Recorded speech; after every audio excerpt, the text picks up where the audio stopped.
আমরা ইনশটে video edit করার পরে এইটা কিভাবে আমরা এক্সপোর্ট করব, মানে ভিডিওটা ডাউনলোড করব।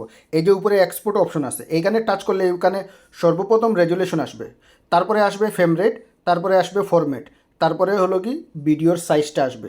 এখন কত আছে, আমাদের এই ভিডিওর সাইজ 37.1 MB, ঠিক আছে। রেজুলেশন কত আছে 1080, এখানে আছে 720 এবং 2K। আমরা 1080-তে সবসময় করব। ফ্রেম রেট আছে 30-এ, এইখানে দেখেন 24, 25, 30, 50 এবং 60। আমরা অবশ্যই 60 সিলেক্ট করব, তাহলে ভালো রেজুলেশন আসবে। তারপরে ফরম্যাট MP4 আছে, এইটা আছে দেখেন, আগে 36 ছিল, এখন কত হয়েছে 71। এখন আমরা এক্সপোর্টে টাচ করব। এক্সপোর্টে টাচ করার পরে এইভাবে অ্যাড আসবে, ঠিক আছে। এই অ্যাডটা আমরা স্কিপ করব। অ্যাডটা স্কিপ করার পরে দেখেন অটোমেটিকলি কিন্তু এটা এক্সপোর্ট হয়ে যাবে, মানে কনভার্ট হয়ে যাবে ভিডিও, যেটা আমরা এডিট করে রাখছি।